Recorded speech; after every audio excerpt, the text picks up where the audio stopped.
look at that shoe. That shoe is nice.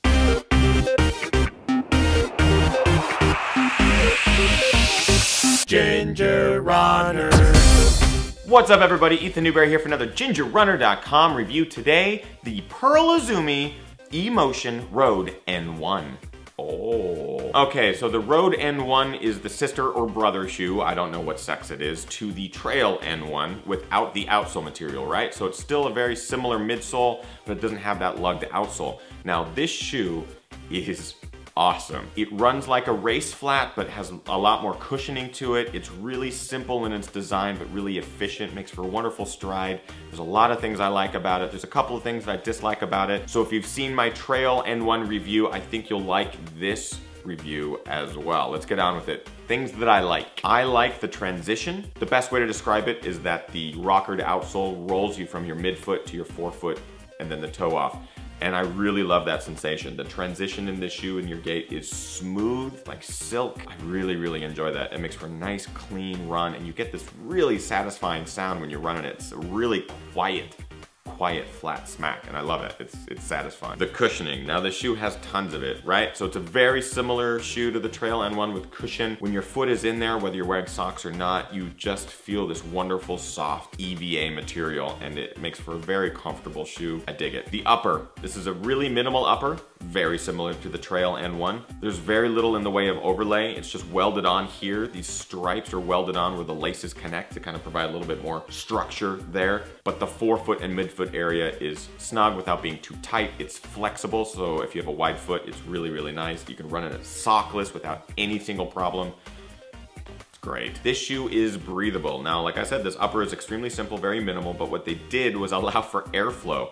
There's some shoes that just don't have any sort of airflow. This one, you can feel the breeze blow through onto your toes. That was a sensation that excited me. Another subtle detail that is across the E-Motion line, but I really like specifically in the Road N1, is this outsole strip. Now it provides a bit of resistance when you flex the shoe, so it actually kind of springs it back, which I appreciate. This shoe was smart and put some outsole rubber throughout the entire length of the shoe, so no matter what, you're gonna get some sort of grip throughout your foot strike, and I really appreciate that. The shoe is really flexible, forward and backward, and laterally, but in a good way. It's not overly flexible where you're just relying on the muscles in your foot, but it does provide you with a bit of springiness without being too heavy-handed and influencing your foot strike. So it just kind of conforms to the natural flexion in your foot, which I think is awesome. I dig it. It's a fun ride. Now, things that I dislike. The shoe itself, while it feels light in my hands, is a bit heavier. It's about 8.9 ounces in a men's size. That's just at the upper end of what I want in a road flat or a road shoe. Lacing. While these laces are awesome, they have a bit of reflective material sewn throughout them, so they actually shine a bit in darkness. I miss the lumped sausage lacing of the Trail N1. That sounds disgusting. But those bumps that are in the Trail N1 that allow you to kind of lock in your laces, I wish they would carry that throughout the line. I think it's a brilliant design. I think it could really contribute to these shoes feeling amazing on the foot. Too much cushioning. Now Pearl IZUMI has a real winner here with the N1, but for those people out there who want to run on a minimal shoe or a reduced running shoe, this has a lot of cushioning. I don't mind it. I'm a heavier guy, so when I'm running long distances, marathons or beyond, I like that bit of extra cushioning. So this shoe and me meld together great, but I know there's a lot of people out there that are like, it's too much cushioning. I wish they would take it down a notch. So do I. I think across their model line, the N1, the N2, the M3, all that stuff, I think they could make the N1 their more minimal version, use the N2 for their cushioning. So maybe differentiate the models a little bit. I said the same thing with the Trail N1, I'm gonna say the same thing with the Road N1. The branding and marketing on this shoe is confusing. I don't know whether I need to be in the Road N1 or the Road N2 if I'm running a marathon or a half marathon. Do I need more cushioning? Do I need less cushioning? Is there even a difference in cushioning? Is it a millimeter? And this E-Motion technology, what do you mean by the heel is lower than the forefoot, is higher than the midfoot, is less than and equal to, and like all that stuff is just confusing to me. I wish it would just be simple and not make me think too hard. I don't like to think good, so make think easy, me, please.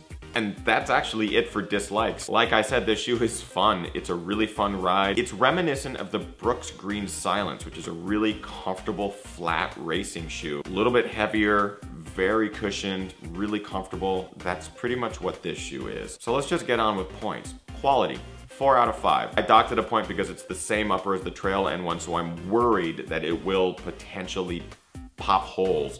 But right now it's holding up pretty well. Still 4 out of 5. Comfort, 4 out of 5. I think it's an extremely comfortable shoe. The upper is fantastic. The only reason I docked at a point is because it's a bit heavier, so it takes some getting used to for those of you who are used to light shoes or racing flats. Price, I give this one 4 out of 5 at $115. I think it's, again, it's at that price point, which is just a little too high. I'm shooting for $100 for a shoe like this. Maybe on sale soon, you should be able to get under that price point, but right now it's at $115, so 4 out of 5. And finally, looks. 4 out of 5. I love the looks of this particular color. There are other colors which I'm not as big a fan of, but overall I think it's a really good looking shoe. 4 out of 5. That brings our total to 16 out of 20. Another fantastic score, and the same score I gave to the Trail N1, and rightfully so. The two shoes are very similar. One's designed for the trail, one's designed for the road.